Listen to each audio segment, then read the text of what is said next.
When I started this series, when I first got this idea,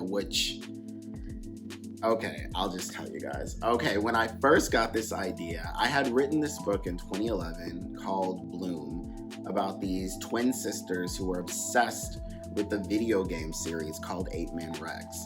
And they were trying to go to Japan to get this unreleased copy because that's how crazy they were for it. And I always liked how silly the concept of Apeman was, which was the same prehistoric ape being sent off to the 31st century to fight against robots. But I never thought about really making it into something. And then my cousin, she kind of encouraged me to do it, and we were joking around, and I was like, but it's so silly. And she said, but it might work. And, lo and behold, it's like my favorite thing I've ever done, and it's like the whole thing with Apeman Rex just started off as kind of a joke, and kind of just a fun story, a silly story, kind of based off in pulp sci-fi and B movies from the 50s and 60s and pulp novels and comic books and everything. And I never really thought it was going to be something that I was really going to be this committed to and in love with. And I thought it was just a joke, really, when it came to this subject matter.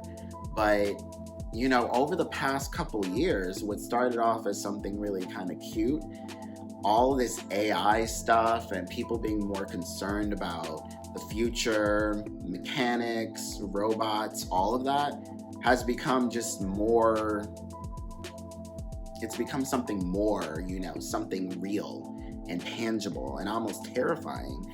And I feel like that's kind of the joy in fiction, is that sometimes what you do can meld and spill out into the real world in tandem, in juncture, and you aren't really, planning that or seeing that, but it's just the idea that things can culminate and come together at once. And, I really just want people to enjoy storytelling, and books. I feel like we've kind of veered away from this idea that stories are for everyone and books are for everyone.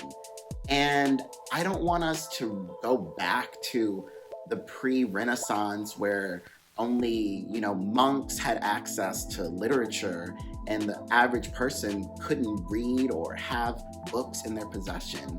I want us to always be in love with reading and storytelling. And for me, Apeman Rex is that thing, because there's hardly a lot of literature that does position itself as something for everyone. And I just want everyone to enjoy that experience. I want people to be reminded why they fell in love with reading. I want people to be able to share stories with everyone around them without feeling like there's something that's going to hold them back, I feel like a shared, harmonious experience with stories in general is where we all emerge from. Even just going back to when we lived in caves or just lived out in the open and made campfires, these are the origins of humanity and human connection. And storytelling is a natural root of who we are. And I want us to never forget that, That's why I did those cave art styles with my paintings, because it's just a reminder that this is where we come from. This is where it all started. These were our first stories, these drawings, and then we started speaking and telling stories. And that's who we are, at our greatest and our finest. And I want us to constantly remember that. So for me, Apeman Rex is just a reminder of the beauty of storytelling, the universality of storytelling, and how it can bring us together and how it can make us understand one another, respect one another, and just appreciate one another.